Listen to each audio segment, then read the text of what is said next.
You know, So you see Elon, he laid off all of the remote people at Twitter 100%. and at Tesla. He wasn't playing that shit. Well, I feel like he's the tip of the spear of like a shift that's happening of like people coming back to the workplace. It's just, you know, I'm personally of the opinion that it's not as effective for a team to only be communicating through Zoom. Right, People I agree. have to be face to face. There's a disconnect. Yeah. We dealt with that before. It gets rough. The accountability is like, it's limited, and I mean, I think a lot of people forget that there's a lot of value that happens in face-to-face interactions like this. Like, I can talk to you via text or call you or even hop on a Zoom with you, but us like actually sitting down together and talking about like what's going on. there's still, even with Zoom or a phone call, there's still a lag in communication. Something's cut off. I didn't hear the last thing. You know what I mean? There's nothing better that we know of than face-to-face communication. Civilize the mind, make savage the body. This is the Civil Mind, Savage Body podcast, and I'm your host, Rashid. We will explore and discuss ways to expand consciousness, increase your health, reverse aging, and refine our lifestyles to live a life in an abundance. Now, we're currently aware of 3 dimensions, but as technology and human intellect advances, consciously tapping into the 4th dimension is inevitable. 3 dimensions of space, 1 dimension of time. That extra dimension is a degree of freedom. However, can we travel back in time? I don't think so. But is that accurate? Or are we looking at this the wrong way? Let's say you wanted to find me, right? You have to know my exact location, and you have to know when I'm there. Is time just a construct? Or is it as natural as the air that we breathe? One thing that I'm certain of is I don't know. I don't believe anything. I either know or I don't know. But hopefully together, we'll all find out. Enjoy the show. All right, everyone. Today's guest is a very special guest. His name is Greg Connolly. I have a very, very deep admiration and respect for today's guest. He's married to a very beautiful woman named Kaya, who is his soulmate and also a very successful doctor. They recently had a beautiful baby boy named Crew Caden. Greg, being such a good family man, is his greatest achievements in my opinion. And what comes second to this, the man's a serial entrepreneur in every sense of the word. We first met about 10 years ago, and we went into business together with a company called Amara. It was an all-natural sports drink with a holistic angle. We then pivoted to Trifecta. Trifecta has him and his sister Liz at the helm. Trifecta is the country's fastest growing meal prep delivery service. Trifecta is the gourmet version of meal prep delivery. The company has done partnerships with the UFC, PGA, CrossFit, and many other large entities. Listen, Trifecta's food is incredible, and I'm not just saying that. I've been eating Trifecta since the company started. Greg has taken the company to a $250 million valuation. He's able to do that because the product is that good, and he's an excellent leader. I've learned so much from Greg over the years, and since I love my community so much, I'm sharing him with y'all. I'm gonna stop being selfish, all right? So get ready to take notes because the man drops nothing but wisdom, straight heat. Enjoy the show. How many employees currently at Trifecta? We've got about 100 people at our HQ and about 350 people making our food. Yeah. Any remote employees? Yeah, about a half dozen. Is it necessary for them to be remote? No, they're people that we like fly out to HQ on a regular basis. Oh, okay. Like our CFOs in LA, Okay. our COOs in San Diego, our CMO is in San Mateo, and she drives back and forth. So Okay. there were certain key people we had to have that were, you know. Because you see Elon, he laid off all of the remote people at Twitter 100%. and at Tesla. He wasn't playing that shit. Well, I feel like he's the tip of the spear of like a shift that's happening of like people coming back to the workplace. It's just, you know, I'm personally of the opinion that it's not as effective for a team to only be communicating through Zoom. You know, Right. People I agree. have to be face to face. There's a disconnect. Yeah. Yeah. Yeah. Yeah, we dealt with that before. It gets rough. The accountability is like, it's limited, and I mean, I think a lot of people forget that there's a lot of value that happens in face-to-face interactions like this. Like I can talk to you via text or call you or even hop on a Zoom with you, but us like actually sitting down together and talking about like what's going on. There's still, even with Zoom or a phone call, there's still a lag in communication. Something's cut off. I didn't hear the last thing. You know what I mean? Is nothing better that we know of than face-to-face communication. 100%. And there's like there's a deeper human connection that happens. Like we tried to do at the beginning of the pandemic, we tried to do like Zoom happy hours, and everybody would get onto the Zoom and we'd be sitting there and everybody would like pour their wine or crack their beer, make their cocktail or whatever. But then you're in a room of like 100 people and everybody's like hella nervous. Like nobody wants to say anything because it's just different. Like, listen, one night I'm on the phone and I'm like, yo, this is kind of crazy who I'm talking to. I was like, I'm sitting here talking to myself and you're over there talking to yourself. You know what I mean? It's still kind of weird. Yeah. Even though I know, okay, we're talking to each other, but if somebody walking here, I'm talking to myself. I'm having a full-on engaged conversation by myself. And it's, I don't know, for me, it feels like we're going like one step towards the Matrix with that. Like, are we eventually all just going to sit in our houses and never leave and just be on like Zoom calls? Well, I think that's where we're going. Think about this. They talk about how men's testosterone levels are dropping, right? And they blame a lot of like things like pollution and bad diets, but it's not just that. We don't have the need to have as high as testosterone as we did in the past because we don't have to go out and cut trees down. We don't have to wrestle, you know, like our food anymore. You know what I mean? Yeah, and you're less worried about like the guy next to you is going to randomly kill you just to take your stuff. Correct. Yeah. So as society advances and life becomes easier for us, more comfortable, a lot of things kind of fall off. And I have a theory. That sex is going to be not necessary at a certain point because hear me out. I don't know if I want to hear this theory. I don't want to agree with it either, but we're going to be long gone. But yeah, but I do think that people won't care, right? Because, all right, so we were talking earlier about mind uploading. This is a technology that they're really trying to work on, right? So, and for those who don't know what I'm talking about, mind uploading is uploading human consciousness into the cloud, some kind of data storage. If that happens, then we can live eternally, forever, right? So there will be no need for new people to be born or to die, right? So think about it. As things become not important, other things become important, right?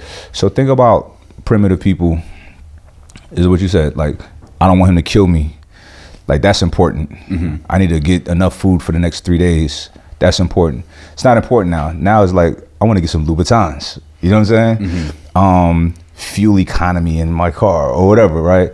It's certain things that's important now that you didn't even think of back then. That wasn't even a thought. Yeah. So wasn't important when we get relevant. when we get to a point to where, you know, because look, I don't see any other route but with human evolution, but us becoming symbiotic with machine, because we cannot travel the galaxy. Forget the universe, the galaxy. That's already happened to a degree. Yeah, with phones. Right, correct. We can't travel any meaningful amount of time with the limitations of our biology. We can't be anywhere in the cosmos and survive, right? There's no atmosphere anywhere. We'd die fast, right? So we have to be integrated our human ingenuity and consciousness into some kind of machine. Then we can go anywhere. We could travel for however long. You know what I mean? Well, suddenly things like reproducing become less urgent too. Like you got kids, I got a kid. It's like you want to do that by a certain timeline because you don't want to be raising kids when you're super old or not even able to have kids, right? But if you could live till 800, then suddenly you're in a situation where you're not in a rush to have kids by the time you're 35 or 40. You could have kids when you're like 150 or 300. According to Genesis, that was the vibe back then. People were like, okay, at 125, so-and-so had a kid. You know what I mean? Think about how smart those kids would be. Listen, I don't write nothing off. I don't understand what they meant. I don't know if it's literal or not, but why not? Because if you really think about how human bodies work, how we're not just one thing, we're like a billion cells. There's so many different things working in conjunction. We don't have to die, you know? We die because of entropy, right? There's an opposing force to that. So we don't have to die, you know what I mean? But if the thing that we are aware of, though, is our consciousness, our personality or whatever, our understanding of self, if that's preserved, if that's digitized, I mean, it is digital. I just learned this not long ago, but DNA is digital information. It's digital, right? If that's in a storage unit or something outside of this, we live forever, and sex is not important. Well, you start thinking about, I know you're big into like the documentaries like me. There's obviously a lot of animals. Like you think of like a giant tortoise. Like there was one that got captured by Captain Cook in 1770. Still around? Then died in San Francisco in 2006. The thing lived like over 300 years. So it's like why can a tortoise do that and humans can't? It's a legit question that we should be asking for sure. Listen, there's sharks, Greenland shark, 500 years. Yes, I've heard it even longer sometimes. Sharks, cockroaches, crocodiles, snakes kind of in there, but sharks, cockroaches, crocodiles, perfect animals. They never evolved, no need to, and they're still here, and they live the longest. They could eat once a year. I don't know about roaches, but crocodiles, sharks don't eat often at all. Yeah. Extremely slow digestion. And just chill. Slow metabolism, just posted up. Yeah. And nothing has as powerful a bite as a crocodile. It's scary. I think a crocodile has like 10 times the bite force of a lion. Yeah, it's something like that. Yeah, that's crazy. So I don't know. I feel like there's ways that I don't know if you've seen the SENS Institute TED Talks, but this guy Aubrey de Grey runs this thing in the Bay Area, like up near where I live, called the SENS Institute, where they've got 7 different reasons that humans die. And they're some of them are major, like pathology, like all of disease and that type of stuff. But of the 7, we've got solutions for 3 of them already. Which 3? It's like, I can't remember all of them off the top of my head. Like your T limbs degrading in your DNA. It's like telomeres. Like the shoelaces. I mean, we have something for that. It's NAD3. Electricity produces electrical currents. This is wildly important to our day-to-day, everyday lives.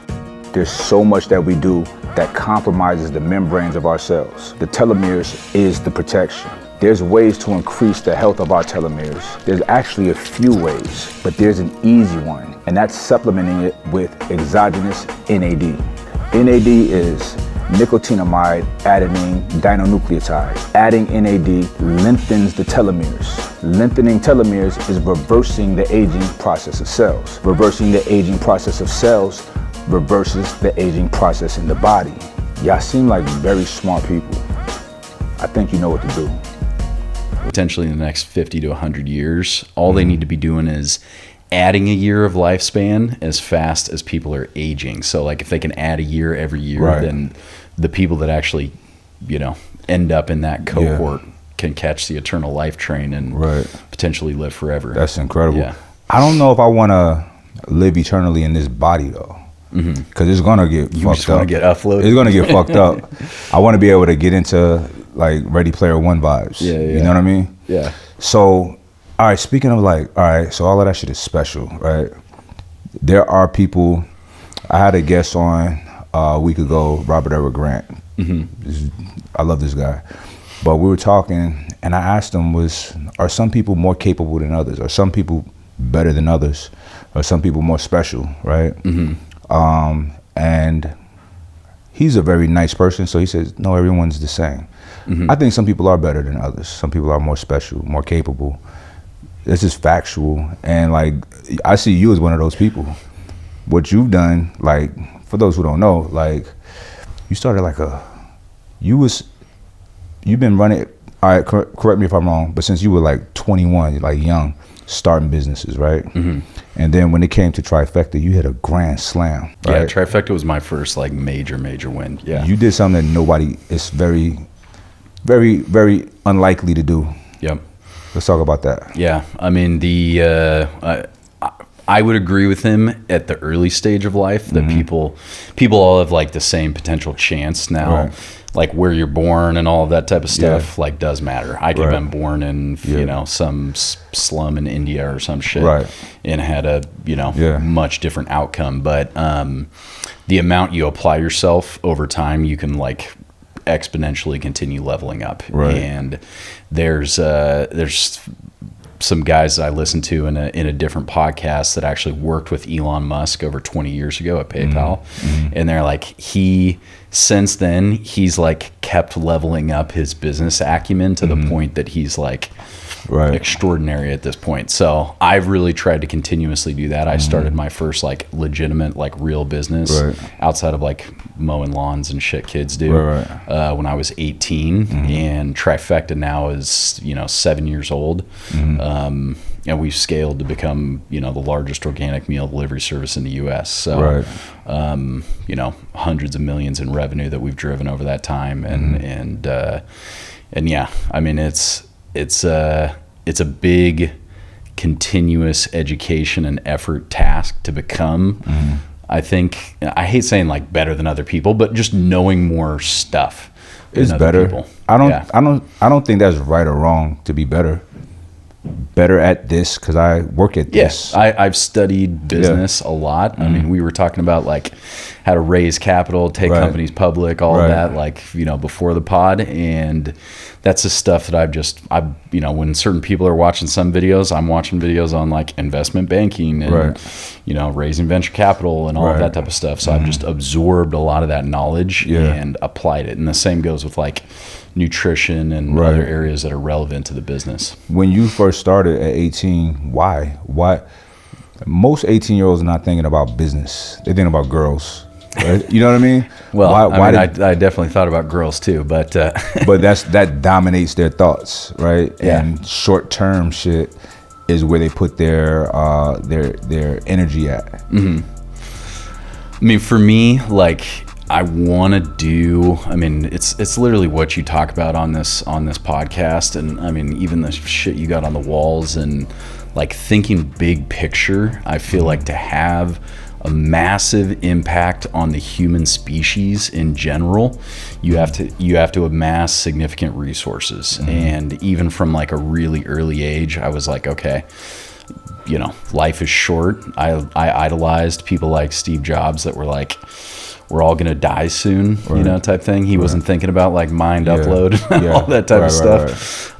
And I was like, okay, if I'm gonna do that, I'm way better off starting early, starting to, you know, build a company as quickly as possible, so I can use those resources for, you know, for significant good. I've already started giving, you know, money to different charities that I like, you know, the Shedlock Trust, which is like a elephant sanctuary program in South Africa and other areas. So yeah, I mean, for me, it was learning as much as I possibly could so that I could have as big of a big picture impact on the world. I wanted to be like an Elon Musk, so I could be in the game, like advancing humanity instead of just talking about it from the fucking sidelines. I wanted to be like, hey, I can go and build some shit. Did you want to be that at 18? Oh yeah. Really? At like 12, even. Who were you looking up to back then? My parents both worked at, they were electrical engineers and worked at Hewlett Packard, which was like in the 80s was like, you know, they were like the Apple of the 80s type thing. And I really looked up to Bill Hewlett and Dave Packard. You know, my parents looked up to them, and they were just, they were the ones that inspired like Steve Jobs. I mean, his first fucking job was at Hewlett Packard when he was an intern. And they did amazing things. Like they built like the Monterey Bay Aquarium and all kinds of like save the planet, help the world, help the species type stuff. So I just very early on knew that what was going to make me happy was actually going to be having a huge impact on humans, and you know, doing that by in my case, like helping the planet, animals, the species, etc. Right. So yeah, early on, I just knew that it was something I wanted to get into, and I try and inspire other people to think big. Like, we're all going to die soon. We might as well try and do something gangster. I think that inherently makes you better than a lot of people, because I like where you're going with this. A lot of people are not thinking about nothing outside of themselves, right? I guess a lot of people, I don't think people want to like what I'm going to say, but a lot of people exist in a primitive reality, right? A primitive state of being, because if you think about primitive behavior, human behavior, it was all survival. That's all they knew, right? That's all we knew at the time. But as people acquired more things, more knowledge, agriculture, XYZ, all right, certain things you don't care, you're not worried about anymore. So you on to the next thing. And then people get to a point to where most successful people get to a point to where they want to give money away. And when I say give money away, they want to help humanity in some capacity. I think that's a good thing. You're thinking outside of yourself, because look, we die at 80 to 100. So it's like, what do we care about if what happens? Yeah, if we're lucky. So who cares what happens when you're not here? But shit, we do care. You know what I mean? Yeah. Especially when you get to a certain amount of wealth, of resources, right? Unfortunately, a lot of people never get to anywhere near that. That's not even a thing for them, Yeah. So, well, you got to think about like what legacy are you leaving behind? Like, that is important to me personally. I think as you get older, I'm almost 40 years old at this point, and that's something I've started to think about a lot more. Right. And then at the same time, everybody knows Maslow's hierarchy. You start with the things you're talking about, the primitive things like safety, food, shelter. You're focused on your family. Then next you focus on like the next circle outside of that. There's the best video of this is from that movie 10,000 BC. He's talking about it. He's like, some men draw a circle around themselves, and it can be men or women, it does make a difference. He's like, other men draw a bigger circle around their family, their brothers, sisters, aunts, uncles.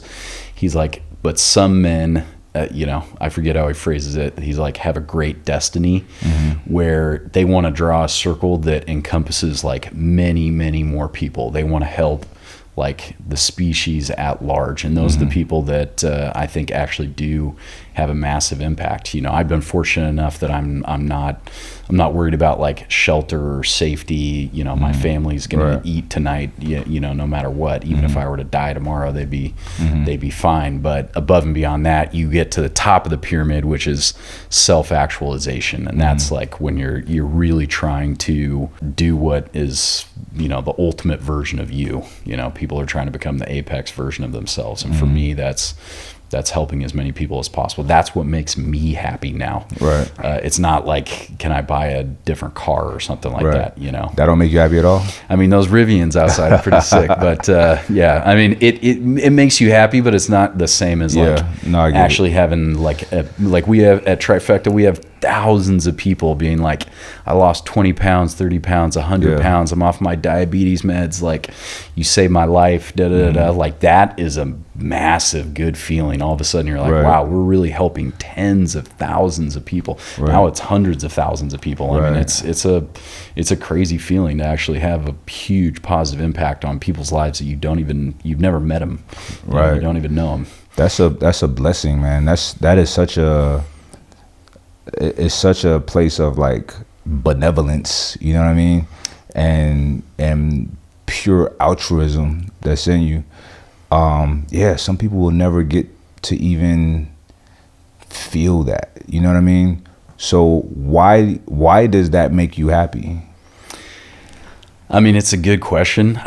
Some people, I think the more resources people get, the more generous they get. Absolutely. But I know guys that are making tons of money and they have like 90 sports cars and 3 jets and 5 mansions. And you're like, from my perspective, that road leads to you're never ultimately going to be happy, because there's never going to be enough, you know, Maybachs for you to buy, you know, type thing, or Balenciagas. But, you know, ultimately it's, I like nice things. I think everybody does like nice things, but once you have like a base framework of nice stuff, you start going, okay, I feel really set, and I don't think like getting additional stuff is going to make me feel fundamentally better. In some ways it causes like guilt, because you start feeling like wasteful, you know, type thing. You got cars that you don't even drive type thing. And I'd much rather give that money away to, you know, to help charities or other things. And, you know, the same with Trifecta. I mean, Trifecta's, we contributed to Black Lives Matter. We contributed to Ukraine war, you know, all you kinds get your money back from Black Lives Matter, though. Well, I mean, potentially. But, well, I think we gave money to like the ACLU, you know, during that time. But, you know, ultimately it's, you know, it's a situation where you feel quite a bit better from actually helping other people, and at least in my personal experience. And I think for most people, like a lot of the really successful CEOs I've talked to, they give a lot of their money away, you know. And I got a fear, I'm curious your opinion on this. I got a fear of giving money to my kids, because I want them to have the same drive to succeed that I have. And part of that came from, you know, not knowing how I was going to pay the rent, you know, I got to a point with a company where I had, my car got repossessed. I didn't know how I was going to pay rent. I was like literally tens of thousands in debt. And, you know, when you get desperate, you start to get creative on how to, you know, dig yourself out quickly. So my perspective is like this: it changes, right? My two daughters, I'm taking care of them until I hand them off to their husband. That's where I'm at with that. My son, a little bit different, right? I had a realization one day. We were talking. I said, "Look, if I was to die, you want my house, right?" He's like, "Yeah, of course." I was like, "I don't want to give you my house." He was like, "What?" He said, when I die, and if you need my house and I'm a failure, I failed. I failed you. You should already have a palace. Make my house look stupid. And he got it. He's like, okay. So the way things are set up right now, he'll be good if something happens to me. But I kind of don't want him having that cushion, kind of like what you're saying. Now, here's the thing. I do know this as well. There's certain things, his life is completely different than how mine was growing up. So there's certain qualities of mine that he don't have. I think that's a good thing, right? He has other qualities that I didn't have already. His mind works. It's, once again, going back to that primitive behavior, right? And primitive needs. He don't have as many as I had. So he's starting at a higher level, right? I guess he's starting on where I leave off at, you know, and keeps going. So I don't think that necessarily me leaving him money is gonna hinder him in any way, like be a dumb, weak kid, right? Because I'm monitoring him now. I'm watching him, and his mind is on making money. And like, I could show you his thread. Now I monitor everything. So he has an NFT project he's working on, and it's good. I told him, he gave me a proposal. I said, okay, you can do this. Only thing I paid for was like $500 for like some cheap artists. He's parlayed that into like big artists and like real quality stuff, right? He also taught himself how to make beats. And his project is a music project. It's just crazy. And I'm in the thread with him and his team that he put together, and just watching everything. I'm like, I'm proud, you know? So he's putting together something that's big, you know? So it's like $1 million project, you know what I mean? Projected, right? So when he launches that, I'm like, this is gonna be, it's cool to watch. Yeah, I mean, especially at his age. Yeah, it's cool to watch. So, and here's another thing. He, school, being cool, socializing, you know, his high school years is very difficult for me, because it's like, I want to be a good father. And what does that mean? Ultimately, it means to prepare this guy to be a G. You know what I'm saying? To be a Renaissance man. So I want to do this, I want to do that. I know, but you know what I'm saying? Like, yeah, but kid, but I explained to him like this.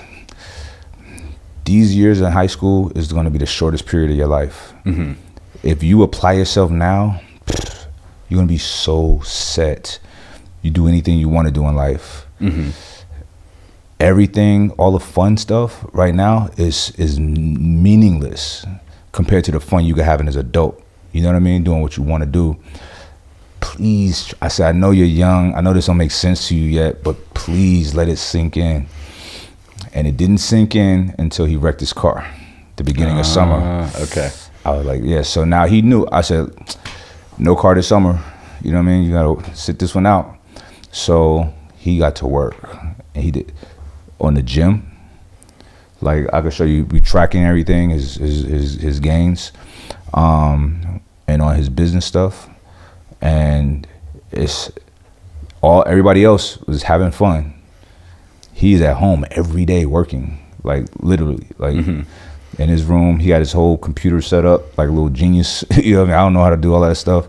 And he's been producing. He's become very productive. And now he got his car now. School started. He's tapped into like work still. You know what I mean? So, you know, it's working out. That's good. Well, because in his mind, he was probably like, okay, when I come back, I'm going to come back so much stronger. Yeah. I'm going to sit down. He's so far advanced than everybody else. Yeah. And I like that.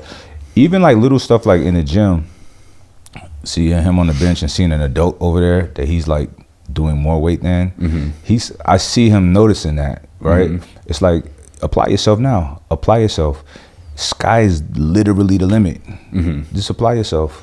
Yeah, I mean, I used to think that as a kid. I grew up at like the same age time frame as Lil Wayne, right? Who was like one of my favorite rappers, like especially when I was a kid. And you know, he was already like popular and famous when he was like 14 or something like that.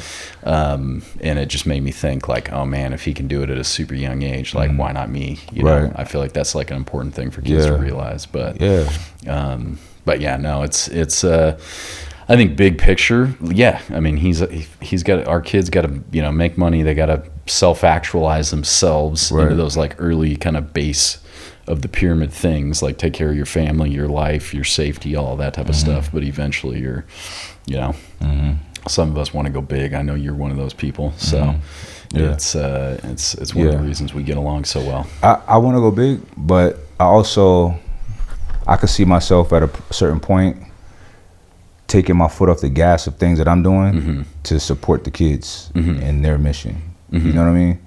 Because I think it could be greater than mine. They're younger, fresher minds.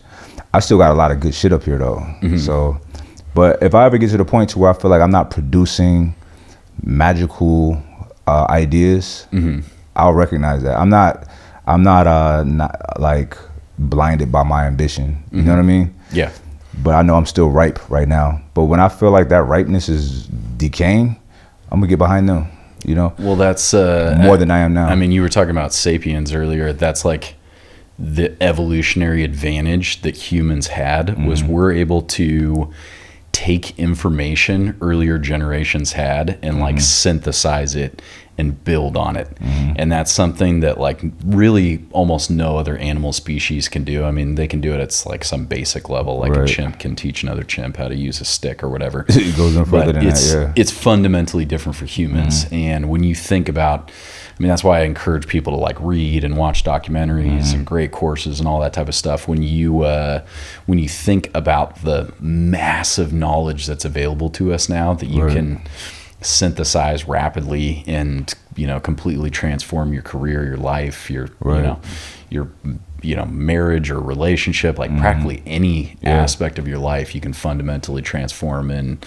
that's just a huge advantage that we have in modern society that our kids are going to be able to take advantage of even more than us. I mean, I remember a time when before the internet, like my son's never going to remember that. He's going to think you remember encyclopedias? Yeah, 100%. There's no reason for that now. Yeah. And why would it be? Because information changed. Like we learn new things now. Think about if we just had encyclopedias, think about phone books. We used to have phone books. Yeah, I mean, there were so many things like that it's fixed and kind of wrong. Yep. Because you can't modify it till next year. And even then there was a huge amount of knowledge, but now it's like unbelievable. So yeah, no, I mean, I try and pass as much of it on as possible because, you were talking about this earlier with, different things you've learned about, space and history and all kinds of stuff. Like, I've read a ton, and I try and take all that information I've synthesized and share it with as many people as possible as well, whether it comes to, marketing or high finance or business or relationships or whatever it is.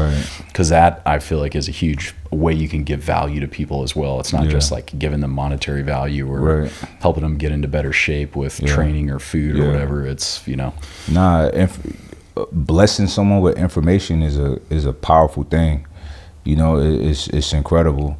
They can be worth so much more for their life. Yeah. Right. It's interesting. I was reading this morning in the book of Genesis, right? Because it's fascinating. And I was reading about like the tree of life when God told Adam and Eve, don't eat from that tree though, because don't eat from that because you'll have the knowledge that we have. I don't know who we are, but that's what it says, our knowledge, and you'll certainly die. Why is eating from the tree of knowledge bad, right? So I'm really trying to understand this, and knowledge, information, wisdom. So it is kind of bad sometimes, right? To know, right? I guess it goes to the Matrix, red pill, blue pill, right? Do you want to know? And go that painful route? Oh, I think there's a lot of things people don't want to know. Yeah. Right. So it's like knowledge is power, or knowledge can be like death. It can be death. It's how you use it and how you because some people can get information and be paralyzed in fear. You know what I mean? But I don't have that. I don't have those genes. I have, let me use this as fuel, as information. It's something to better me. And there's also the reality of history. I mean, we pull out some of the super cool stuff about ancient Egypt or ancient Greece or whatever it is. But the reality is history was just a shitstorm bloodbath for the last 20,000 years. I mean, still is now. Yeah, it still is today. I mean, I'd argue it's probably better today than it ever has been, despite all the craziness in the news. But I mean, we probably don't really want to know about. If you look at it like this, in history. Unfortunately, 'cause I look at these things, there's more killing going on now as time goes on. It's just that there's more people, so the percentage goes down of the amount of people on Earth dying, but there's actually more people dying. You know what I'm saying? But there's more of us that's alive and safe. But mostly the safety is here on this part of the world, which is people need to be very fortunate where we live at. We live such we have two oceans, two major oceans, and then two allies and two weak neighbors, Canada and Mexico. They're not invading anything, right? So it's we're so fortunate. We're huge. You look at other countries; they're the size of our states, and they're next to their enemies, Russia, Ukraine. That's crazy. You know what I'm saying? So we're very fortunate over here. So with that fortune now, there's some good and bad with that, right? With how fortunate and lucky we are and how easy life is, a lot of people don't try hard. There's no reason to. Because you can coast through life here and live a pretty good life, So that's something interesting to think about, you know what I mean? Because when you think about foreigners that come here, especially when they come from really shitty situations, they come out here and ball out. They're like, what? I got electricity all day. You know what I'm saying? Little shit, and they ball out. We don't take advantage of that. Why do some people do and some people don't?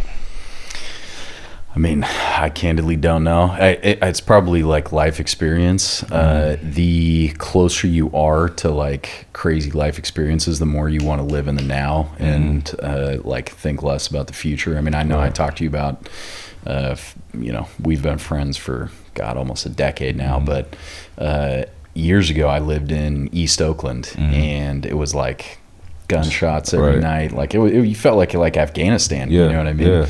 Yeah. It was legitimately scary, and all I could think about is like maximizing life today. You know, I was drinking all the time, hanging out with friends, doing whatever it was, because I was like, okay, there's crazy shit going on all the time. Life is short. And I got to imagine especially if you're like refugee coming from a war zone. I mean, it's not just Ukraine. Ukraine's the most recent one, but there's stuff going on all over the Venezuela, planet constantly. Yeah, it's everywhere. Yeah. It's a lot. Yeah. Well, you get these governments that, if you speak out against the government, you can say whatever you want on this podcast. Biden's not going to come whack you. He don't have the means to. You don't have the physical means to even get out of his chair. So yeah, but I mean, he'll send the special forces or something. Yeah. And that's like in places like Venezuela. It's Cuba, etc. It's terrifying. Yeah. See, with all of these things in place, this is why I wish people would calm the fuck down in America. Like in America, people complain about fucking everything. I'm like, bro, you got it so easy here. Oh, the elections were stolen. Like, stop. There's fraud in everything, right? However, shit is fair here. I'm gonna tell you how it's fair. In Venezuela, the elections is something like 90-10. Okay, that's corruption.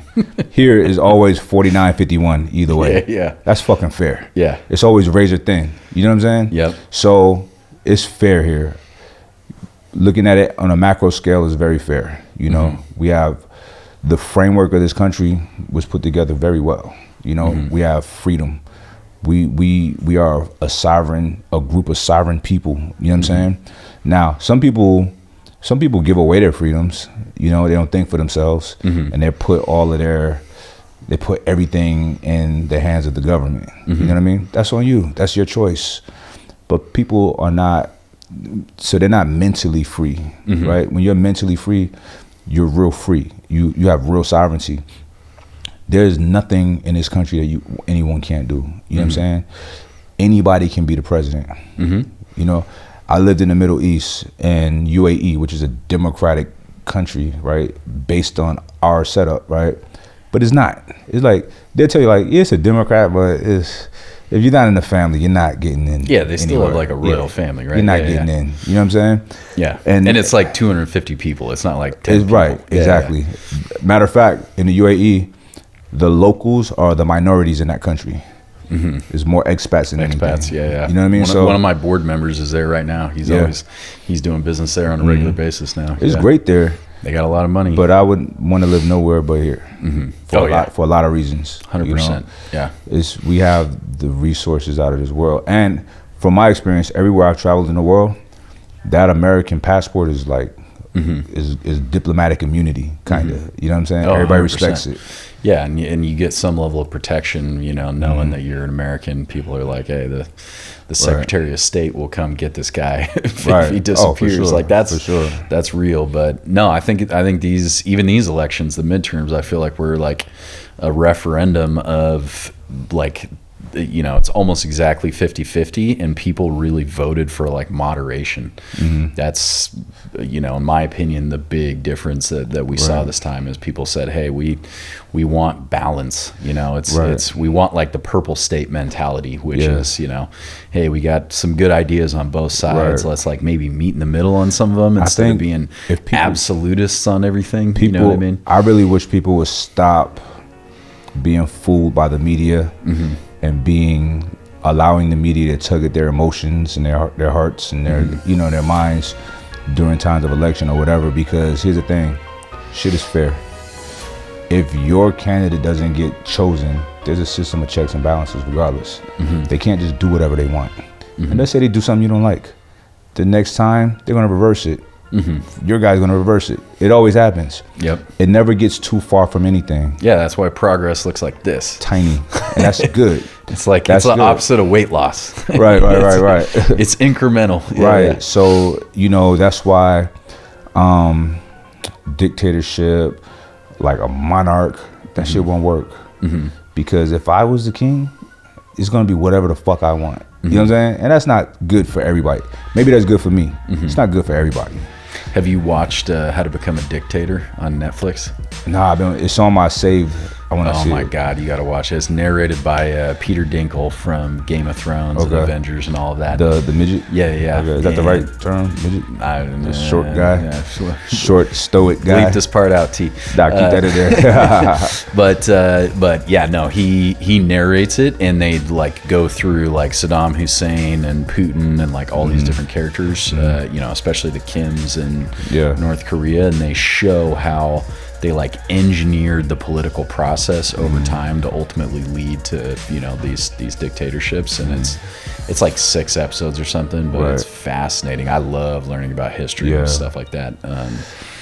You know what's funny? When you learn about things like that, I haven't seen that docuseries, but I know of it. But I know some of the stories, like with Saddam. And I know that he was a friend of ours at one point, and I know that we're a huge reason why he was as powerful as he was. But it don't matter. You know what I'm saying? So look, like when I start learning more about the world and learning more about our position in the world, I'm like, okay, a lot of people die. Innocent people die lots, right? Someone was telling me about like a suicide bomber in India, killed a kid, right? And I'm like, yeah, we do that times 1,000, and it's okay. People die, like they call it collateral damage. Yep. It's part of war, it's part of a conflict. We don't bat an eye at that. You know what I'm saying? Nobody's standing up against that about what we do. I'm not standing up against it either, right? Yeah.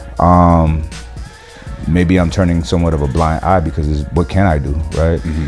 But I don't think that's the right mentality necessarily, right? It's not my fight right now, right? But if everybody paid attention to these things, it's like, all right, collectively, something can change. But do we want that to change though? Because I have a theory about God, about a real practical idea of God. And in my thesis, most people, God is money and violence. Or power, however you want to spin it. Now, the United States is the most rich and the most powerful, most violent of all nations. That's why we're the bosses. We're the Don Dadas. People say China, but China is not fucking with us. I'm sorry. They're not. They're just not. They got way more people. We have a way more powerful military. You know what I mean? They're not fucking with us. So, and then they say, oh, well, they'll hack us. Like, you don't think that we know that? That we're not on top of that shit? Like, we're not. People talk like everybody's stupid in the government. You know what I'm saying? Like, these guys are just, oh, I didn't know they had fucking technical intellect. And you know what I'm saying? Yeah. So anyway, people's God is money. And I say money because money allows you to have resources, to have things, to have safety, to have freedom, to have whatever, comfort. And that's what we all want in life, is to be comfortable, you know, and to grow old and reproduce and all of that good stuff. And then violence keeps people from taking your stuff. Or they got a little extra that we want, let's go ahead and take that, because that's what we do, you know. We keep it disguised as XYZ to the general public, but essentially we're taking what we want around the world. And we set up, we go and have these conflicts just to plant our seeds in those areas. It is what it is. I'm not 100% mad at it, because I'm on this side of it. So, well, you end up in situations like Vietnam or whatever it is, where just like that documentary I was talking about, like How to Become a Dictator. Like, if we know that communism ultimately leads to a one-party system, which probably is going to lead to a dictator. We've just, history, we've seen it happen again and again and again. Cuba, China, Russia, Venezuela, wherever it happens, then you're in a situation where you're like, okay, well, it's really hard to dislodge a dictator when they're in there. Like the Kim family in North Korea, they kept that shit going for like 3 generations. Don't they have like these people thinking that they're like gods? Yeah, they literally do. And obviously, it's just going to continue to get worse. Well, they are time. gods to those people. Yeah, to those people. But it creates a situation where the U.S. government is like, okay, well, if that spreads worldwide, like then all of a sudden, we can say we're more powerful than China, but we're not more powerful than the whole rest of the planet. For so sure. that it becomes that like tit for tat battle between democracy and communism. And there's another one I would recommend to you. It is The Unwritten History of the United States, and I think it's also on Netflix or similar. Shout out to Netflix for the great they got programming. Just super solid programming. But they really like dissect different situations like that where the U.S. had to make that choice. We were like, okay, we could whack the guy who's going to take over Iran with the CIA and install a guy who's going to be like friendly to democracy and capitalism. Right. Or we could let, the dictator take over, and then that motherfucker is going to be in there for 50 fucking years, and we have to deal with it. You know what I mean? So in a lot of those cases, they're like, okay, blow up the building, whack the guy, right? Or send in the CIA and do a regime. We call it regime change, and in those situations, it's like, what's the right answer? You may have collateral damage, which we obviously, would feel terrible about. You blow up a building and there's a bunch of kids in a building next door or something. But if the other guy takes over, there's going to be 50 years of people getting whacked just for like voicing their opinion, which is what they have in Iran right now. Right. They like they're trying to protest and they're just like mowing them down with machine guns type thing. So it's really horrible what's happening out there. It's 100% horrible. So, we end up in these like really hard to choose things of like, okay, do we exert our influence and like actually change a regime, or do we, hope that the people will rise up and do it themselves, and we won't just have a bunch of North Koreas all over the world where people are like powerless because the second you say something, the secret police come and take you away, Right. And that's, in my opinion, almost even more terrifying. I really wish that I don't know, I'll have to do more research, but I hope that we're doing more in Iran because it's really egregious. You know what I mean? It's really bad. And then you have these fundamentalists out there. Now I'm scanning, articles. I don't know how true it is, but, women that's going to be executed, they feel like they have to have sex with them so they can't get into heaven because that's what's written in the word, right? And I'm like, it really hits me a certain way, And I don't know what I can do about it, but other than bringing light to the situation on here. But I really wish that, but there's a lot in this world that I wish that we do, But I will default to this, like, all right, I can say, we need to go over there and just fix that. Like I said, we should go to Mexico and fix what's there. Go fix what's in Haiti. Like all of these places around us, I don't know what's really going on though. You know what I'm saying? I don't know shit. Well, and you also look at like our own backyard and you're like, oh, well, we probably should fix like Skid Row and, other areas. Hold on. We got a gang. Skid Row is LA is so bad, bro. I mean, it's like it's so downtown now. LA is so fucking bad. Yeah, it's bad. So you're like, okay, we're going to use resources to go fix something in Venezuela. Where do we start? Yeah, exactly. So why do you think we're not doing anything meaningful here in the U.S.? Yeah, I think we are. I think we're. What about LA? Well, okay, let's say we are, but it don't seem like it. It seems like nothing's changing. Yeah, I mean, I think in a lot of ways, a lot of it's become a lot more visible. Too much bureaucracy for things to change fast. Too much red tape. Yeah, and we rolled a lot of things back in the past. Like in the past, those people would have just ended up in a mental institution, but they like weren't good facilities, etc. So. Right. I mean, I'm sure you've seen like some history stuff on that, but I don't know the right answer for homelessness. There is one I will tell you that will give you a lot of hope on it. Okay. In San Jose, they've started, like the mayor there started a program that I think will go viral nationwide, where 40% of the new homeless people are actually foster kids who aged out of the system.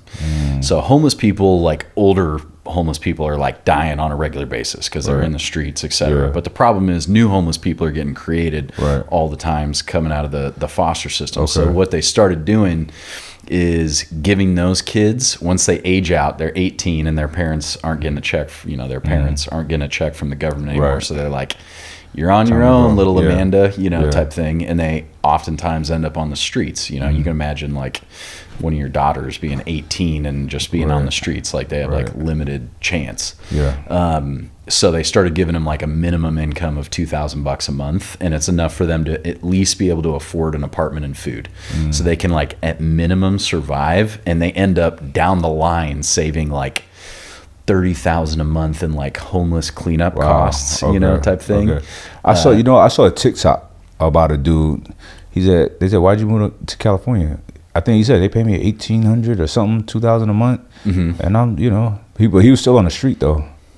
Oh, really? Yeah. See, I think the new program, they like are required to like get the housing and all that, and the funding goes like directly to the housing. Because it said California is paying people to be homeless. That's what it said. Really? Yeah. So you can see how that narrative could get spun. Like, they're not even they're paying people to be lazy and this, that, and the third. But it's like, yo. Well, I think they get it from 18 to 21, so it's like enough that they get like a chance, you know. Maybe this guy was young. He looked old, but you know, being homeless makes you look a little 30 years older. Yeah. You get hard living. You get a scraggly homeless beard going. Right. Yeah. With a homeless dog. Yeah. But it's interesting when you think about like, let's say China, right? Fucking China is scary. They shit is kind of airtight though. You know, it's kind of airtight. So like, but people. I'm speaking generally speaking, right? The appearance, I don't know what it's really like, but it seems like it's like robotic living. You know what I'm saying? Boom, y'all go this way, go that way, do this, do that. That's it. Start over. You know? There's order to that, right? There's order to it, but it's like, imagine if the government was part owner of Ambrosia with you. You know what I mean? Like, you got to make a certain amount of money. Some of it goes to the government, some of it goes to you with everything. I mean, that's pretty much what they have. But being an American, being in a capitalist society, used to this, you can't imagine that. But to them, it may make sense. You know, it might be some kind of benefit that they're leveraging. Like, well, but yeah, I'll never be homeless. When I lived in Europe for a while, and I had a buddy who worked for MTV, like out there in Holland, whatever it was called. And I remember he quit, and I was like, "What you got lined up?" He's like, "Nothing." I'm like, "Why?" Because in America, you don't quit until you got something in hand, and you walk right into another thing. He's like, "The government pays me. I'll find something." Nobody was stressed, right? Their work days are shorter, like 6 hours a day, right?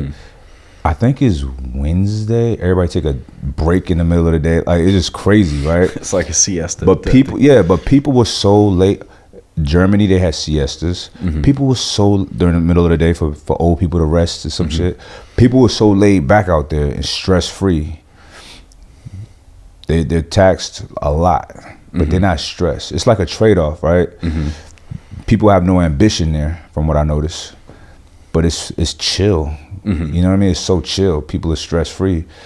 It's all balance. I think everything balances out and works. You know what I'm saying? And yeah, I think you need some of both. You need some level of like capitalism, the giving people freedom, right? Because that's really what capitalism is like financial freedom to go build your own thing, which both of us have done, and millions of other people. Right. But at the same time, you need some level of like basic social safety net, which is socialism. So that'll be things like Social Security, Medicare, you know, whatever it is on the bottom end. So we have like a really good meeting of those two things. If you get too far with the socialism, people like stop starting businesses. Like the amount of entrepreneurship in the US compared to Europe is like tenfold. Right. It's massive. And that's because we're, you know, it's way easier. You don't have to get like 40 permits and all these other things before you get started. You're just like, I'm going to start a YouTube, you know, maybe a pod, whatever it is. For sure.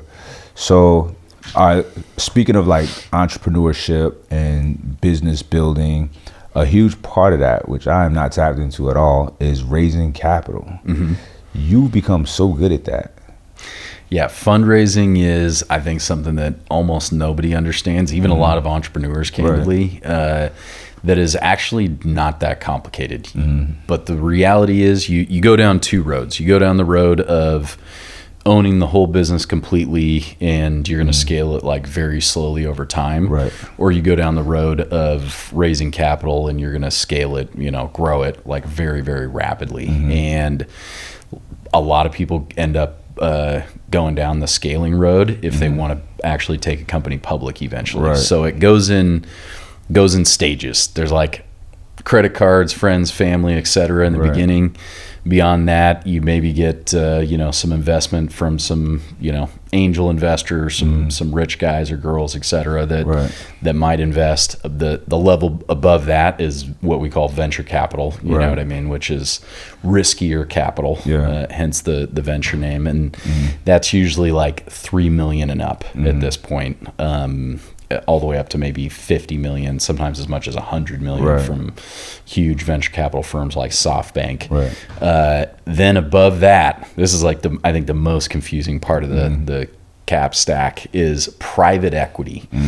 Now, for most people, they're like, what the fuck is private equity? You know what I mean? That's a very vague term. It's essentially just a big fund of money that, whether it's institutions and other businesses, rich people, etc., have pooled together to get managed by a group of people, and they're writing big checks, usually like 20 million to like billions, sometimes as much as tens, even hundreds of billions, to take over companies. The only thing really bigger than that is when you're like too big for private equity, you can go raise money from the public markets, and that's when you can actually like IPO a business. Now you're still fundraising. You're just raising money from like regular people. The business has gotten big enough at that point that you can raise money from the public. The government thinks at that point you're selling shares of your company, right? Well, at every stage you're selling shares of your company, but when you actually go public, it's much easier for people to get what they call liquidity, because you have the ability to sell shares a lot faster. And each one of those stages, you're really telling the story of the business as you go, and you need to raise money at the right level. Like you wouldn't start a company and then immediately take it public. I mean, some people tried to do that, like Nikola. They started a car company. They hadn't sold a single fucking car, pardon my French, and they built up this huge valuation and ultimately blew it up. That happens like on a pretty rare occasion. For the most part, you got to have at least, like for the NASDAQ, which is like technology heavy, you got to have at least 25 million in revenue to be able to take a company public. Now, you also, like the most important part about Wall Street is you got to like project how much you're going to do in the next quarter, probably the next few quarters, and you got to like hit that projection. Because if you don't, it's like dating. If you say, exactly. If you say you're going to do something, you better do it. Otherwise, your Wall Street is going to destroy you. And that's really what you're seeing in the market right now is a bunch of companies are not hitting their projections. And, this week is like retail earnings calls like Walmart and Target and other things. And they'll end up getting destroyed. But throughout that entire process, there's a special class of bankers that people usually don't know about. Most people know about commercial bankers, which are like, you go up to a teller and you're like, hey, I need to get a bank loan. And they sit you down with like a personal banker or a private banker type thing. Those are commercial bankers. There's another class of bankers called investment bankers, which are like specialized guys and girls that go out and market your company to a bunch of venture capital firms. And this is like something I think most people don't even know exists. You probably have to have like a reasonably successful company to get investment bankers to even talk to you. You can't be like, hey, I got an idea. I think it's going to be big. You got to be making like 5-10 million bucks. For the people with the idea, what would they do? I mean, in the beginning, they're going to be focused on the earlier stages of fundraising. That's going to be pre-selling product. That's like Kickstarter and stuff like that. That way you're not giving away shares and you can test the market and see if people want to buy your thing. Like even with Trifecta, we pre-sold meals before we were even making the meals to see if people wanted to buy it. And we started selling meals and we're like, hey, we'll deliver it at some point in the future.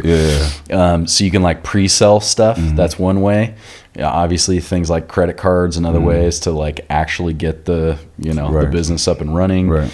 friends and family. Those are people that are going to believe in you. Right. You know, like if you came to me and were like, hey, I got this crazy idea. I think it's going to be big. You know, do you want to invest in it? I know you well already. Right. So you're not just like some guy. Yeah. I'm like, hey, I know Mike. I know Mike already does great things. We've been Right. partners on multiple businesses before. Right. I believe in Mike as a person, and I'm betting on you as opposed to the business. Right. So that's for most people just getting started. Like, that's why it's important to have a solid, you know, network. Right, you know, for sure. Be friends with legit people. I mean, you're talking about Robert or whoever it is. Like be friends with the world. Everybody thinks the world is big. The world is actually small. Right. Like you end up, like especially at the upper echelons, everybody knows everybody. It's amazing. So when are we going public? What are we doing here? Well, I mean, right now is a terrible time for Trifecta to go public. It was something that we looked at last summer especially when there's 3 ways to go public. There's an IPO, an initial public offering, which is you get usually like 7 investment banks to write about the business so that different funds will invest in it, like Fidelity and BlackRock and the big money dudes. There's a direct listing, which is like the new cool kid, where you just make the product available or make the shares available on the market. So people like Slack did that before they got bought by Salesforce. Then there's something called a SPAC, or a special purpose acquisition company, which is pretty much a shell company that goes public with like $100 million in cash. Right. And you merge Ambrosia or Trifecta or whatever it is up into that special purpose acquisition company. They tend to be popular around like financial crisis times, like 07, 08. All of a sudden there was a huge spike in SPACs and a huge dip in IPOs because usually it's a guaranteed amount of money that the company is going to get in the initial offering that gets you like what's, you know, again called liquidity. You have trading volume, because you wouldn't think this about the stock market. Like if you went and tried to buy a Nike share, you just expect to be able to go onto like Robinhood or something and like buy it.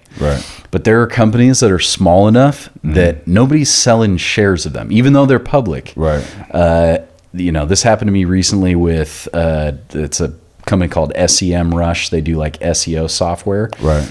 It took my broker a while to like find enough shares that were for sale for him to buy up for me in that transaction. So a SPAC gets you enough cash invested in the business that there is that volume and that liquidity that people can like buy and sell your shares. Because if that doesn't happen, like the stock grinds to a halt, and then it's like nobody wants to buy it because you don't want to not be able to resell your shares. So yeah, I could nerd out on this topic all day, but it's listen, you need to teach a course. Well, it's something that I wish more people knew how to do. Like once you get on the fundraising train, they can by you teaching them. I know. I thought about like doing something like that, but it's. I think, and you're a natural at it. Like every time I come up to the office, bro, you giving a master class. I'm like, damn. You know what I'm saying? Well, and it's so effortless for you. You know it inside out, and that's a good thing because you're doing it. Yeah, you know? A lot of it comes from like reading, et cetera, but a lot of it comes from experience. I mean, once, like for us, like we raised a $20 million Series B last summer, and you know, to put it bluntly, I got like 100 no's before I got a yes. You're like given that pitch again and again and again. And a lot of them, like probably the first 50, they're like, hey, we only invest in software or something. And you're like, oh, okay, cool. We're e-commerce. We're not even a fit.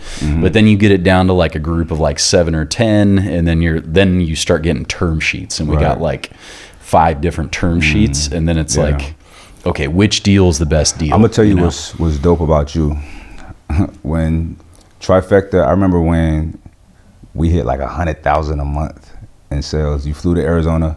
It was like celebrate. Like this is a business. This is $100,000. I remember we shot that YouTube video. It was like 45 minutes about just talking about like, oh my God, what's happening? Remember I was in the G-Wagon. Yeah. Scooped me from the airport. And then that was like 6 years ago. Or 6 years later, last year, you flew out. Raised that 20 mil. You know what I'm saying? Yeah. Same thing. Like you such a down dude. Like it's some people, like I respect you, bro, because like from what you've done business wise is just not anybody can do that, right? And here's the thing. Think about Floyd Mayweather.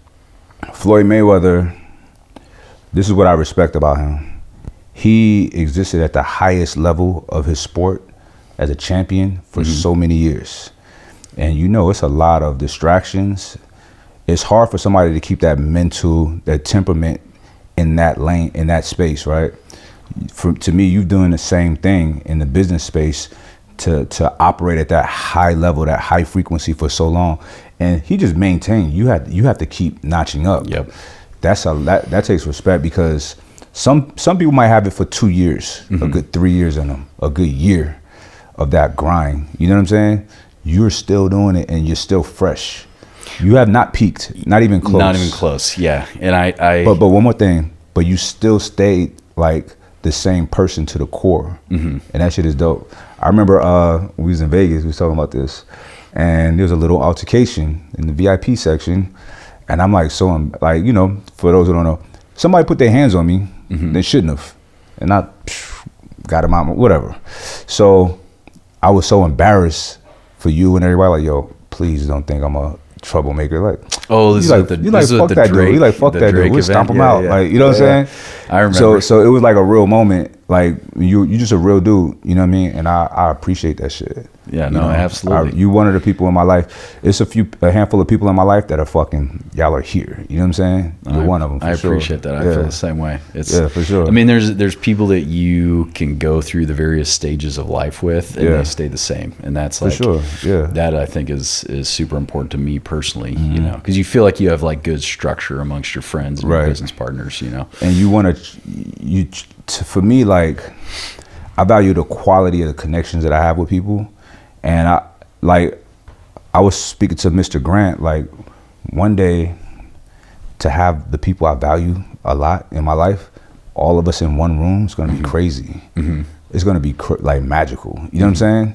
I just got some dope people in my life, in my world. You know what I mean? So I value that shit. Yeah, no, I appreciate it. And it's, yeah, I mean, it's like the knowledge wise, it's just something I try and like pay forward as much as possible. Like I learned it from other people, just like, you know, people before that. And I feel like if people knew how to do it, we could create more entrepreneurs and people could go out and, you know, build more successful businesses themselves. I mean, it's something that entrepreneurship, in my opinion, is what lifts people out of poverty. And lifting people out of poverty solves like practically, I mean, we're talking about world problems. This solves like practically all the problems. Poverty. Yeah, poverty is where all the issues come from. Poverty ruins your health, ruins your relationships, ruins your happiness, ruins society. So many things. Yep.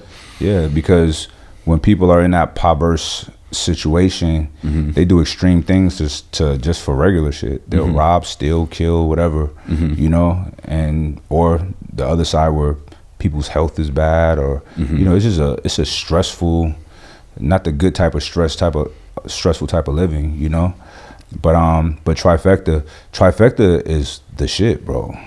Appreciate you. It's I mean, they know it, bro. Like, I've been literally eating trifecta for so many years. I know, it's been so long. You know what I'm saying? Yeah. And my son, like, that's what you know, it makes life so easy when you don't have to, like, meal prep is hard, bro. Because I remember back in the day when I used to meal prep, it worked, but it was hard. It was a lot of effort. But now, I'm not meal prepping shit. I got trifecta. And the price is going to cost more than just the average meal prep delivery, but you get what you pay for. You get quality, and the shit tastes good. It's so easy, you know, and the quality keeps getting better and better. It's just the best case scenario for people that really care about their health.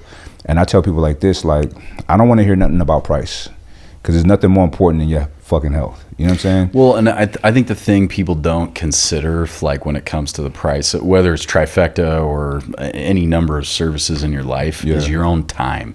Yeah. Like, that extra time you get. Like, I meal prepped before, because there used to not be meal prep services. You know what I mean? Like, buying food on the internet, like, wasn't a thing for most of our lives. And doing meal prep yourself, you're like going to Costco, you're cooking, you're cleaning, and you're probably eating like chicken and broccoli that you're choking down. Yeah. You know, I'm sure that's what you first got swole on back in the day. So it's just a brutal process. And yeah, I mean, you're going to be able to make it for a couple bucks cheaper than something like Trifecta or really any other service. But it's boring. It's a lot of time. It's gonna be boring, and your hourly value of your own time should be higher than like $2 an hour that you're saving by doing your own meal prep. You know, like I used to even like find places. I don't understand that about people. I will call, I will work out deals where I can call them. All right, I'm gonna come and get 3 pieces of salmon or whatever, whiting, and they'll cook it for me. But that shit was really expensive though. I'll come in with my Tupperware, they hook it up, but you know, not everybody's gonna do that. You know what I mean? Trifecta is just the best case scenario. There's other companies, but when I look at it, I'm like, that's garbage. Like, you okay with that? I guess it's better than nothing, but there's a alternative that's really fucking good in Trifecta. So I highly recommend people, y'all click the link, the first link down below, because look, it's the best case scenario. It's very consistent. Well, and I love this. I gotta give you your roses. Yeah. It's every type of way you wanna eat, you can eat. Vegan, we got you. Paleo, got you. Traditional, got you. Like everything. Keto, try it all out. Keto, everything. So, you know, we'll try keto. Try this, try that. You know, everything's there. A la carte or the meals, you know. I'm an a la carte guy.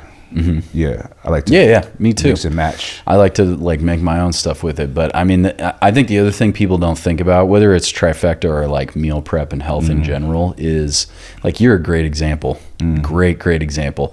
Your confidence initially comes from the fact that you're like consistently jacked and shredded for practically the entire time I've known you. Now you've built on that with like businesses and intellect, and you're pretty much a fucking philosopher at this point, and like all this other stuff that makes you even more confident as an individual. But like from the baseline when it first started, I mean, you could be a gardener, and if you're like jacked and shredded, you're still a very confident individual. It affects your sex life, your relationships, every aspect of your life is driven by your confidence. You want to keep the lights on, put the camera up. I mean, it's just a totally different thing, and I think people don't think through how important confidence is, and confidence starts with how you feel about yourself. Correct. And a huge part of that starts like at the very base level with your physique.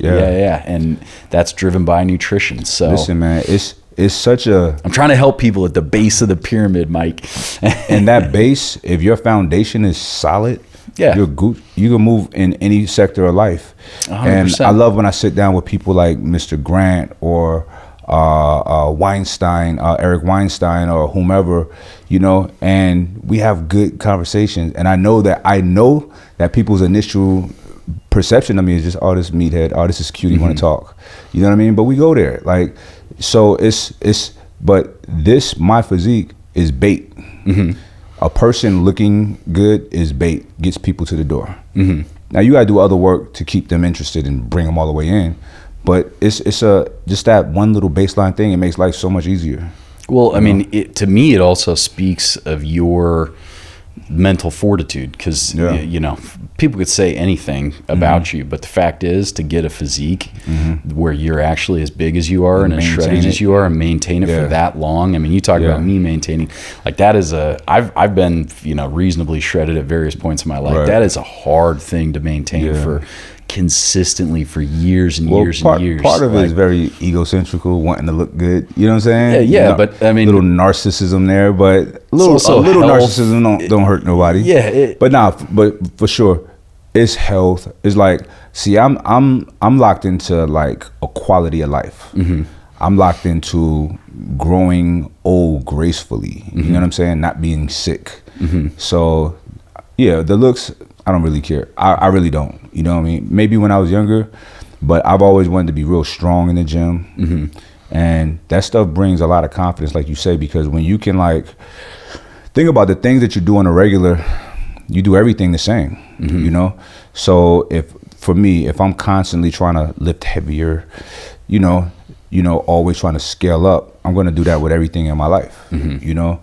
And it really works out that way, because the gym, I don't separate body and mind. It's all connected. It's all connected. In the gym, that's just one thing that I do on the regular that I try not to ever miss and stay on top of it. The same with my nutrition. And I gotta tell you, man, like fucking trifecta makes that shit so much easier. Straight up. There's a lot of people I know that when I first got into fitness, that they look like they never worked out before now. They used to look great. You know what I'm saying? So yeah, it's a lot. It's a lot of elements to it. But here's the thing. It's a lot of work to maintain any level of whatever is perceived as great. But it's worth it. It's worth it. Oh, 100%. And I mean, the idea of continuously leveling up. I mean, like going back to that combo I was talking about Elon. I mean, they're these guys from this podcast called the All In podcast that I love.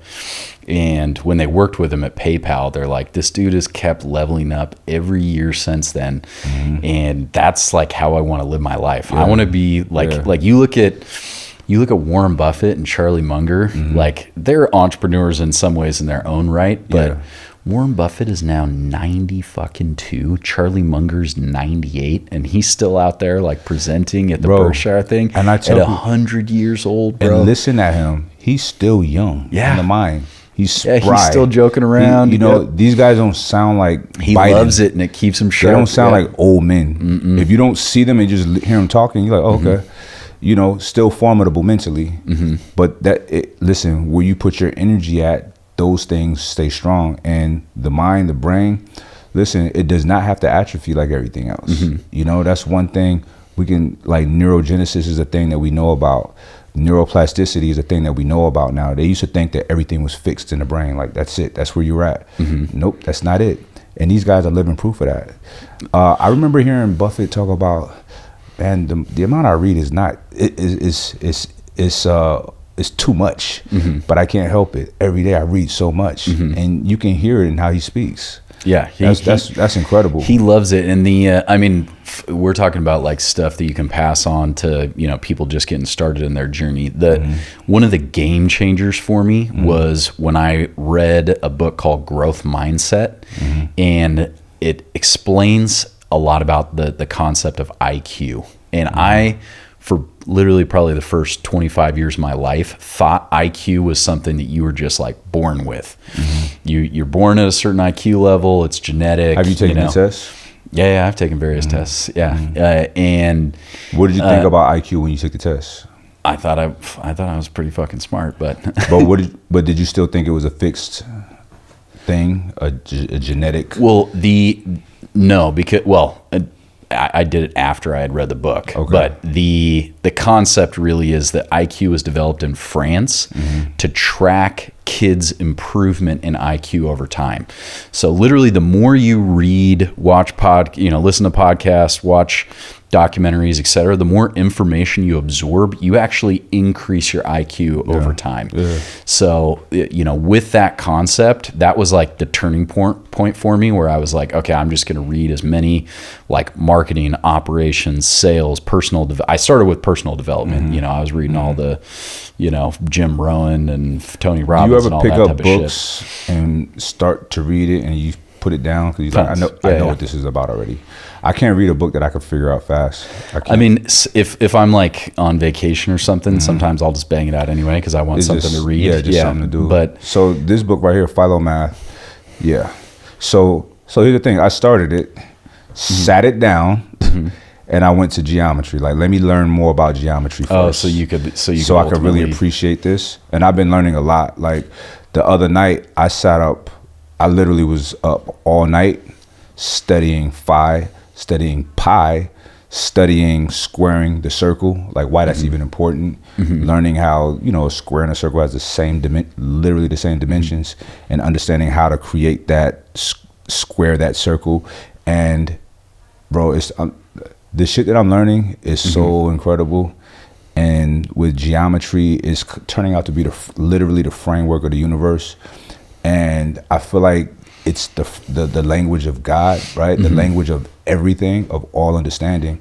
And it's really fascinating, but I can't read anything that's obvious. I'm like, I feel like it's a waste of my time, because a lot of things, I'll read the title, I'm like, I know what this is about, or I'll skim the back, I'm like, yeah, this is dumb. Like, no shit. I'm like, no shit. You know what I'm saying? So, but I'm reading things now that's like that's complex, right? And then going back to certain stories in the Bible is very complex to me, because I'm reading things now differently. I'm reading between the lines. I'm not reading it just getting through it, or I'm not reading it for face value.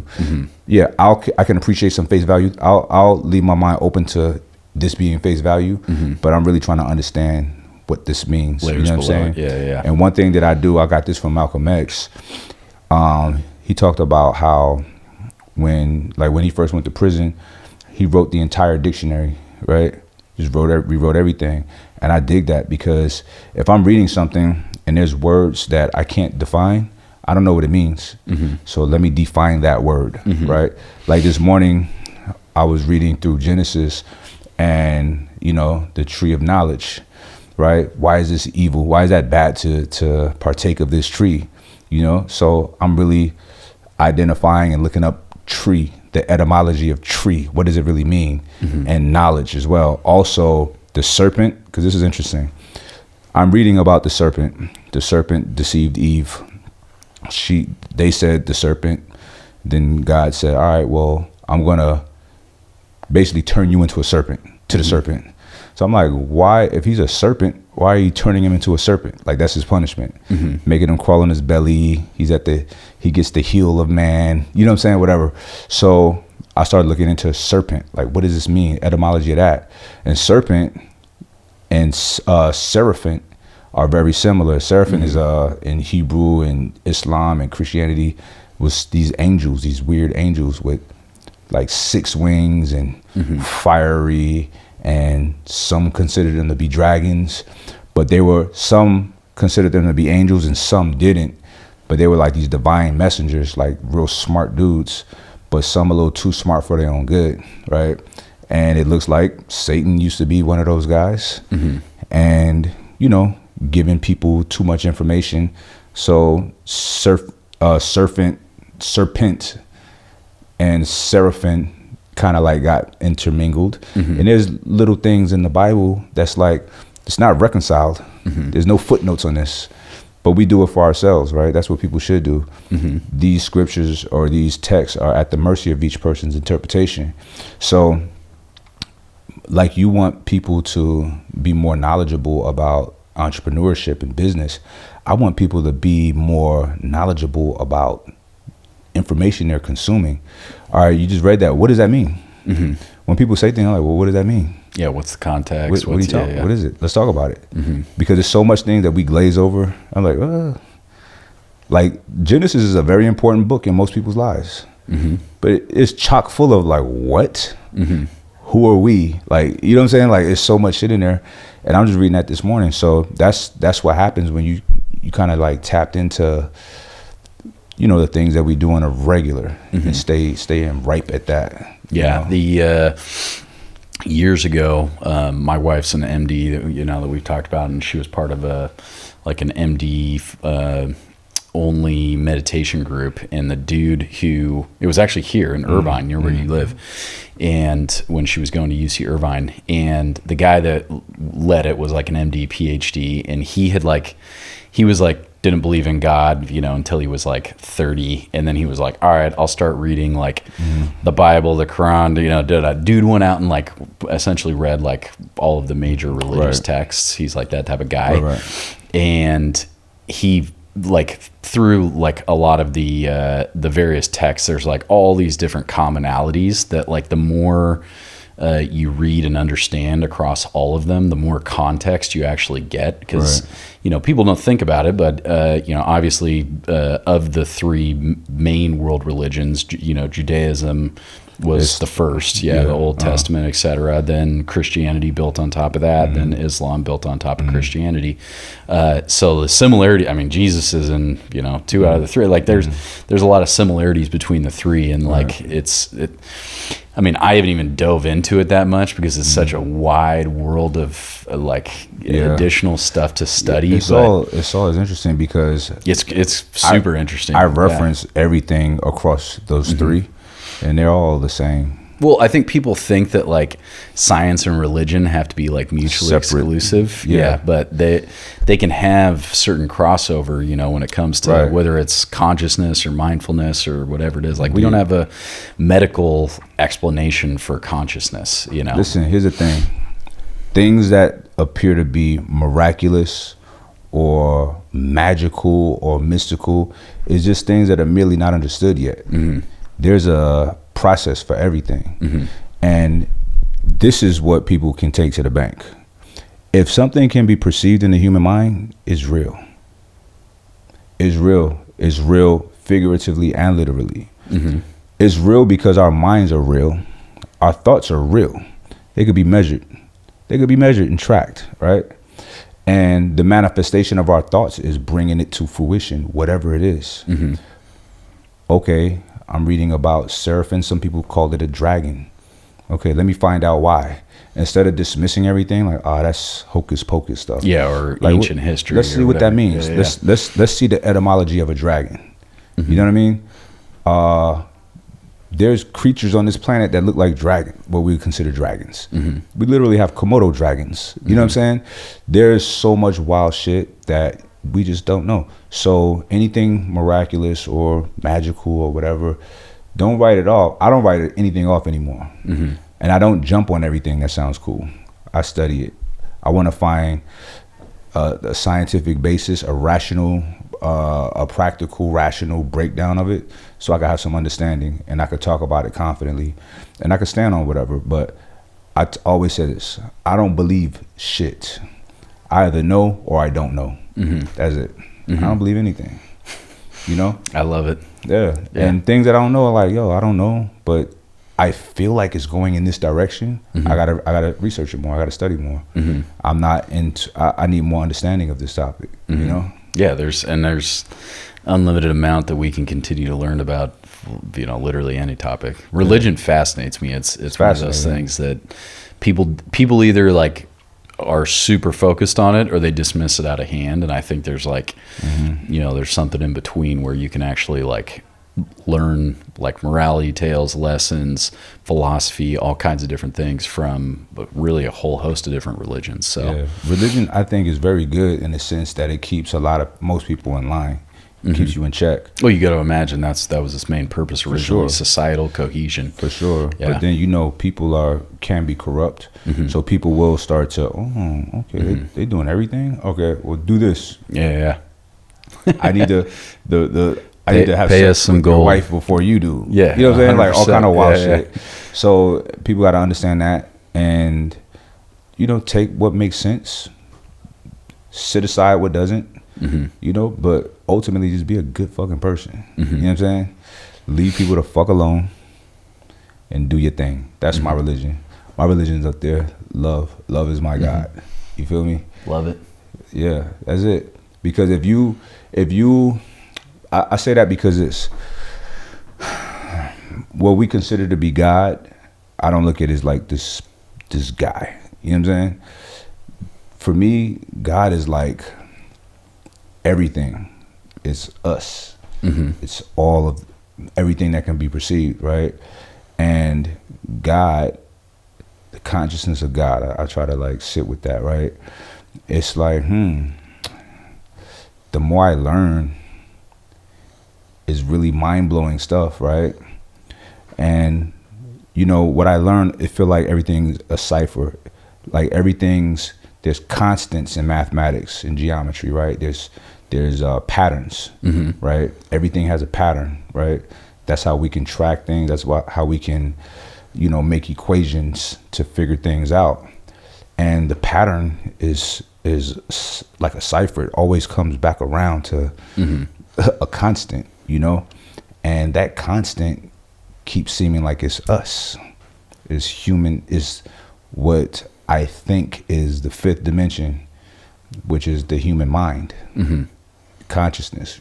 I believe, I don't know, but I think that is the fifth dimension, you know, because space and time is 1 through 4. We know that. The fifth seems like it has to be information. You know what I mean? Because look, the human mind is not just up here because I want to connect DNA to it, right? And you can talk to your wife about this, but DNA fucks me up. Our DNA is considered digital information, right? Mm-hmm. Okay, of our parents, great grandparents, whatever, to create the code to create us, right? Mm-hmm. It stops when our parents conceive us from them. Mm-hmm. That's it. And then it's just us on down with everything prior to that, right? So, you know how much information is in DNA? Oh, it's billions of ones and zeros. Yeah. Right. It's 215 petabytes of information. Mm-hmm. You know what a petabyte is? Yeah. 1,000 terabytes, one. Mm-hmm. That's 500 billion pages like this in that book, front and back with ones and O's. Mm-hmm. That's just 1 petabyte. We have 215 or so. Mm-hmm. What information is in us? Mm-hmm. What would you think it would be? Creation? I mean, the start of everything? Yeah, the amount of information that it took for us to get to like a cellular creature that's at like this level of sophistication of is I don't know, it's mind blowing. I love that we're at like a stage of humanity that we can actually like ask and think about these questions. It's weird. And all of a sudden like the internet hit, so it's like there's just an explosion of new information that's like accelerating the rate of growth for everything. But it's weird though that I wouldn't want to be at the point where we like knew all the answers. I feel like there's like something like defeating about that, like 1,000 years from now. You know what I mean? 1,000, way longer than that, because where my logic is taking me is it's going to take every person to be every person before the next thing. Mm-hmm. And what I mean by that is what we were talking about earlier about that apple that changes form. Like I'll say it for them. The scientist was breaking down, taking an apple, putting it in a container that's sealed, can't be opened. So there's no atmospheric interference at all, right? That apple will oxidize, will rot, leave it there for months, get real small and crispy, and then years and thousands of years turn to dust, and then hundreds of thousands, millions of years of the slow process of fusion, of nuclear fusion and fission will begin, and it will be like just storms of fire and lightning and all of that shit. And over time, that apple, the elements of that apple will become many things.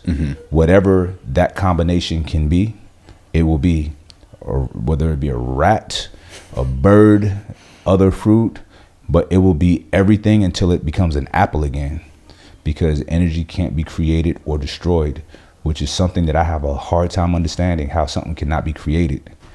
You know? It's like, what? So for us to be to a point to understand it all, I don't see how we can ever understand it, because I don't understand how something cannot be created. How can it not be created? And it can't be destroyed. Yeah, I mean, it's not, I don't think it's something we're going to figure out in our lifetime, but maybe if we get a chance to like Neuralink and upload right? you and I can be having this debate in the cloud for the next million years. Yeah. So there's a story, apparently it's a true story, of these people who in a civilization long before us, who are now extinct, but some of them survive by way of uploading their consciousness into whatever their internet was, and they're still around. I ain't gonna talk too much about it, but apparently they can travel the universe at the speed of thought, right? Now what that means to me is which we don't even know what that means. Yeah. I mean, the speed of thought is as fast as you could think of something, right? Excuse me. So they're traveling digitally, maybe uploading their information to another galaxy and to whatever data storage facility there, you know what I mean? And listen, it doesn't have to be a built structure, a mechanical built structure, because all of these elements are natural. Our phones is copper, is zinc, is rhodium, whatever that shit is. Or mostly like carbon. Yeah. So everything that we think is like, oh, we have to build a machine, is machines are already around us, like is natural, right? So, and we are too. So they might know a combination of elements and the triangulum galaxy and can zap their consciousness to that, and they're there. That's how fast they could travel. But apparently they've been traveling the universe really fast, and it's just us. We're the start of it all. This is real, y'all. This is real. So we'll get into that a little later. I love it. But Greg, I thank you for your time, bro. I'm so glad you finally came on. We gotta do this again, though. Yeah. We gotta do this. Super I got down. a haircut. I got a nice shave and stuff. Looking fresh. Yeah, he's always trying to be prettier than me. That's gonna be hard. But nah, man, appreciate you, man. You're doing a lot of good for a lot of people, because Appreciate that, Trifecta is not just a company. I mean, it's a lot of people's lifeline. Yeah, it's a mission, you know. Straight up. I feel like mission-driven companies end up being the most successful ones. Yeah. Right. So I want everybody to check it out. Check out the link down below, and tap in. And that's it. We up out of here. Yep. Thanks, brother. Yes, sir.